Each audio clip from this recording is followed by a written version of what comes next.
বিসমিল্লাহির রহমানির রহিম। আসসালামু আলাইকুম। তো আমার প্রিয় ভাই বোনেরা, আপনারা সকলে কেমন আছেন? আশা করি খুব ভালো আছেন।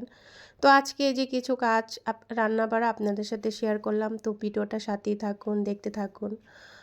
আর এই যে এখানে কিন্তু আমি আচার, বোম্বাই মরিচের আচার করে নিলাম। আর এই বোম্বাই মরিচগুলো কিন্তু আমার ছাদে হয়েছে। তো ভাবলাম এতগুলো বোম্বাই মরিচ কি করব, একসাথে তো আর খাওয়া সম্ভব না। আর যেহেতু রমজানের মাস, তো বোম্বাই মরিচগুলো দিয়ে একটু আচার করে নিলাম। ফ্রিজে সংরক্ষণ করে রাখলে কিন্তু খাওয়া যাবে। আর এখানে কিছু এই যে ভর্তা আইটেম করব, তার জন্য কিন্তু কেটে কুটে নিলাম। তো আজকে কোনো মাছ মাংস রান্না করব না, আজকে একটু ভর্তা করব আর খুদের ভাত রান্না করব। তো ইফতারি করে কিছু ফল টল খেয়ে তারপরে কিন্তু এই যে খুদ ভাত ভর্তা দিয়ে খাওয়ার জন্য রান্না করে নিলাম। আর রান্না করলাম এই যে আমাদের কিন্তু গাছের কচি বেগুন ছিল, আম্মু দিয়েছিল, সেগুলো দিয়ে কিন্তু ভর্তা করব। আর এই বেগুনগুলো ভর্তা করে খেতে খুবই ভালো লাগে, আঠালো। তাই এই বেগুনগুলো আমি একটু ভালো করে ভেজে নিলাম। তো বেগুনগুলো কিন্তু ভালো করে লাল লাল করে ভেজে তারপর আমি হাতে ডলে ভর্তা করে নেব। আর এই যে বেগুনটা কিন্তু অনেকটাই ভাজা হয়ে গেছে।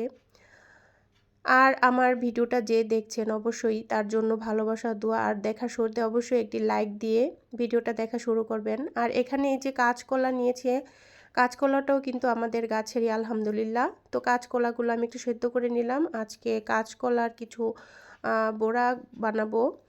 তো আমার ছেলেরা কিন্তু আরেকদিন বানিয়েছিলাম, আমার ছেলেরা কাঁচকলার বড়াটা খেয়ে খুবই ভালো বলেছিল। আর এদিক দিয়ে যে কুচি কুচি করে কিছু পটলও কেটে নিলাম।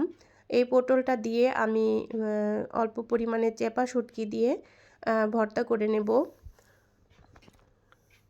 তো ভর্তা ভালোবাসেন না এমন মানুষ কিন্তু খুবই কম পাওয়া যাবে। তো ভর্তা কিন্তু তৈরি করতে সময় লাগে, কিন্তু খেতে কিন্তু খুবই মজা লাগে। আর আমি এই যে পটলগুলো কিন্তু ভালো করে ভেজে নিলাম, তেলে ভেজে লাল লাল করে। তারপরে যে এখানে পেঁয়াজ ভেজে নিলাম, আর পেঁয়াজ রসুনের সাথে কিন্তু আমি চাপা শুটকিটা দিয়ে দিলাম। আর এটা কিন্তু আমি অল্প তেলে একটু ভালো করে ভেজে নিলাম। আর এই যে এখানে কিন্তু পটলটা ভাজা হয়ে গেছে, বেগুন ভাজা, আলু ভর্তার জন্য আলু সিদ্ধ করে নিয়েছি। আর এদিকে কিন্তু খুদ ভাতটাও বসিয়ে দিলাম। তো আমি হাতে মেখে কিন্তু খুদ ভাতটা বসিয়ে দিয়েছি। এটা মিনিকেট চালের খুদ, আর এই খুদের বোয়াটা কিন্তু খুবই ঝরঝরে, খেতেও খুব ভালো লাগে। তারপর বোয়াটা রান্নার পর আমি কিন্তু এই যে কলার বড়াগুলো ভেজে নিলাম, কাঁচকলার বড়া। তো কাঁচকলার বড়াটাও কিন্তু অসম্ভব মজা লাগে খেতে, আর এটা কিন্তু খুবই স্বাস্থ্যকর। তাই এই যে বানিয়ে নিলাম, কাঁচকলার বড়াটা ভেজে নিচ্ছি।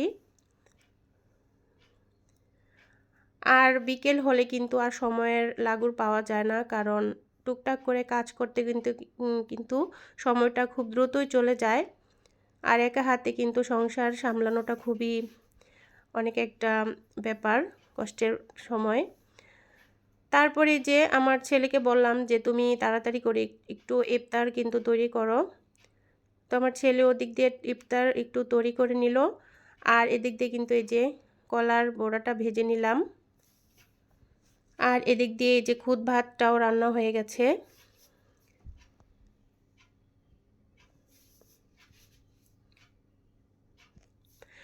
তারপর খুদ ভাতটা কিন্তু আমি রেখে দিলাম। আর এই যে এদিকে আলু ভর্তা, বেগুন ভর্তাটাও আমি হাতে বানিয়ে নিয়েছি। আর এই যে এখানে চেপা দিয়ে পটল দিয়ে ভর্তা। তো আলহামদুলিল্লাহ আজকের খাবারগুলো কিন্তু খুবই লোভনীয় ছিল, আলহামদুলিল্লাহ অনেক মজাদার ছিল। আর এই যে ইফতারের টাইম হয়ে গেছে, আমি কিন্তু ইফতারি নিয়ে বসে পড়লাম। আর এখানে যে বিরিয়ানি, আমার ছেলে বিরিয়ানি নিয়ে আসলো। তারপর এই বিরিয়ানিটা কিন্তু আমার ছেলে এক মিলাদ মাহফিল থেকে নিয়ে আসছে, মিলাদেই চলে গিয়েছিল। তো আজকের মতো এই পর্যন্তই। ভিডিওটা ভালো লাগলে অবশ্যই লাইক দিয়ে ভিডিওটা সাথেই থাকবেন। আল্লাহ হাফেজ, আসসালামু আলাইকুম।